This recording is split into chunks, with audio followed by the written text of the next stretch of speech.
e-commerce Excel financial model, and this is the table of content. How many reports you will get in this financial model will be the input sheet, loan schedule, the startup summary, revenue analysis, depreciation, monthly income statement, yearly cash flow, balance sheet, company evaluation where you can get the investment analysis, break-even analysis, sensitive, and diagnostic tool, which is the financial ratio analysis.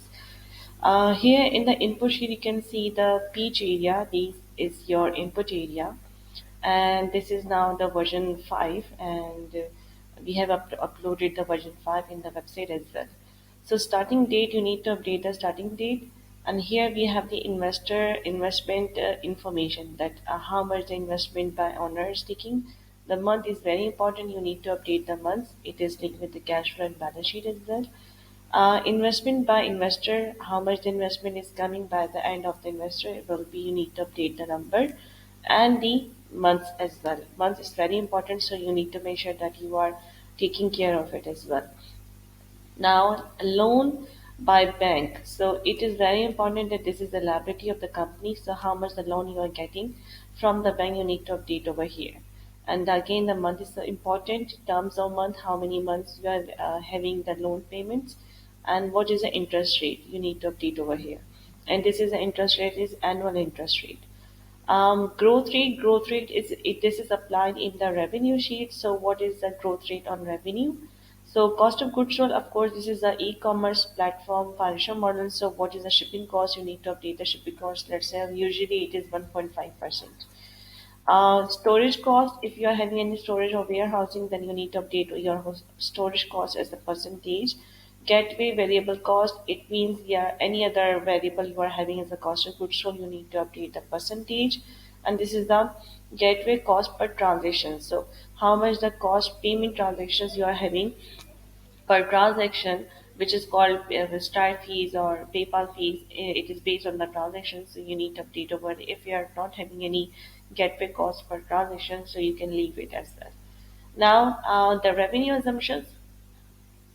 In the revenue, in this version 5, we have updated for you 4 categories of the products. So each category is having 3 products. You need to update the prices and the cost and the selling allocation as well. Okay, how much the sale allocations you are having. Your sales allocations must be 100. So you can see over here we are 100. So your sales allocation must be within the 100 percentage. And these are the categories. You can update the name of the categories and update the products names as well. Now coming to the monthly payroll, you need to update the designations, what is the monthly salary and how much the benefits you are paying. It is a monthly basis, so you need to update over here as well. I'm removing for you. Okay. So hiring month, it is very important in which month you are hiring. So once you are updating, let me show you. Let's say the 2000 is your dollar, and my benefits will be, let's say, 100. So my hiring month is starting in second, so it will show into the second month, or otherwise it will show into the seventh month. You can say I have dated the hiring month, it will show you in the directly the seventh month. So gain your monthly salary, benefits in amount, and hiring month is very important, and it is linked with your income statement, balance sheet, and cash flow as well. So let me update over here for first month for you.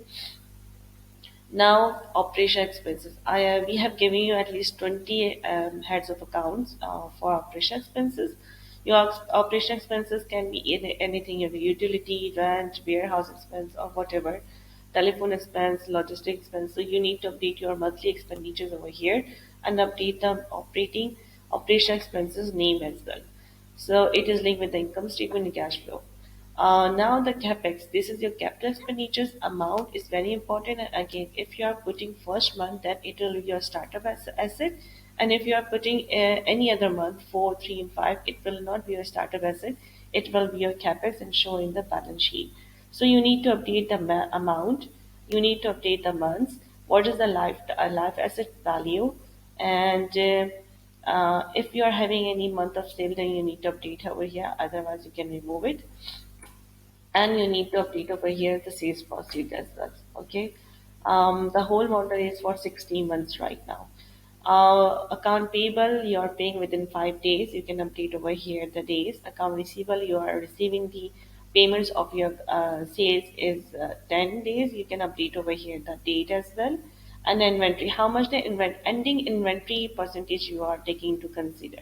So you need to update the percentage, okay, how much the inventory you are having at hand. And taxation is right now 2.5, you can update your 21%, whatever the tax rate you are having in your region. So once you will completed the input sheet, we will have the loan schedule. So loan schedule, first area is linked with the input schedule, input sheet, but loan 2 and loan 3. If you are having loan in any other loan, let's say you will have a loan 7 months, so you need to update over here. And if you are having loan any 10 months, you need to update over here. Right now I'm moving it, but you can see it is very dynamic in which month you are taking loan. I don't change anything in the first line because it is linked in the input sheet. Okay, how much the loan you are having as a startup time. So loan schedule is already built in and dynamic with the months whenever you are taking, and the interest is also calculating properly. Now, going back to the revenue analysis, in the revenue analysis, the whole dynamic, the financial model logic is that how much the budgeting expenses you are having.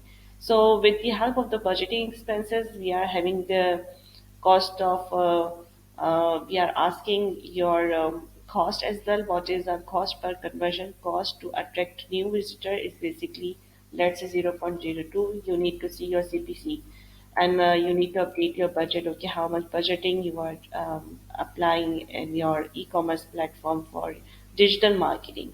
So once you are updating your marketing budget over here month wise, this is your CPC, cost per customer, what is the growth rate. Then we are having the how much the people you will have in the e-commerce platform as a visitors. With the help of the number of visitors, this is your growth rate. You can update your growth rate monthly. And the total visitors, we are thinking this, it will be your total visitors. How much the conversion rate? So you can update your conversion, of course, that if these are the number of visitors and how much the conversion rate you are having. You can update over here, right now it is 60.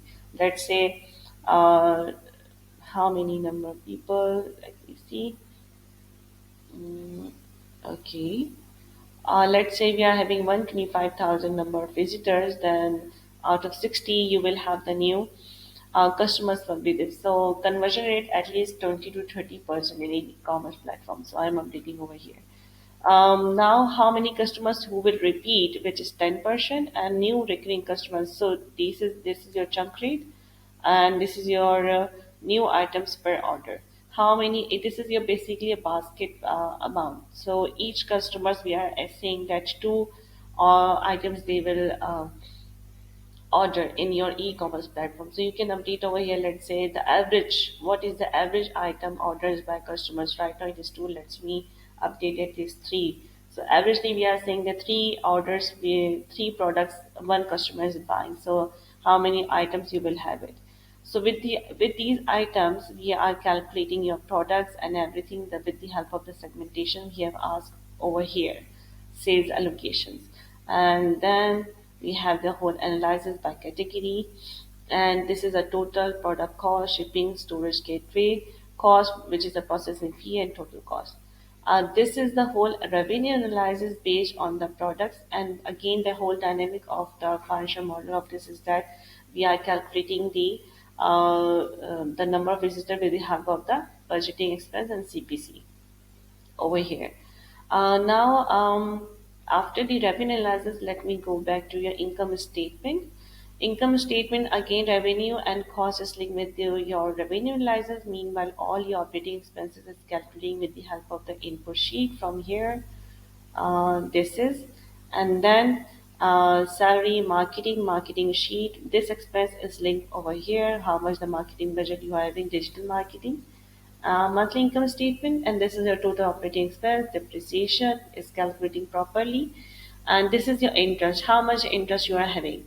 Interest expense is calculating with the help of the loan schedule, you can see over here. Now we have the total profit tax. um, Now we are having the yearly PNL for the 5 years. Okay, the cash flow, So the cash flow is properly linked with everything. You have the full cash flow statement monthly and year-wise, and you can see there's no input area. And balance sheet, you have the whole yearly and monthly balance sheet. Let me see. Okay, okay, the whole balance sheet is updated. The dashboard over here. This is the whole dashboard. Operating expense, monthly net cash flow, break-even analysis, profitability. Break-even analysis is over here. Detailed sensitive analysis. The sensitive analysis actual plan is basically the current plan we are having and low. So you need to update the numbers over here in the page area. As per your scenario, you can easily have the scenario analysis low, which is the pessimistic, moderate, and the optimistic. Okay, if the revenue is increased, then what will be the situation it will be. So diagnostic tool, you will have the whole analysis of the company as a bird eye view. Okay, what is the in profitability in 5 year and operating expenses as a percentage, net cash flow, and here we are having the project evaluation. Project evaluation is linked with your we are asking the cost of capital, which is right now 10%, and expected growth is in after the 5 years we are 4%. So what will the company and then IRR and what will the company net present value and how much the equity you can share, it is already calculated. All numbers are dummy, so just need to update your input sheet first. Then you will have the actual information. If still you have any question, just let me know. And thank you.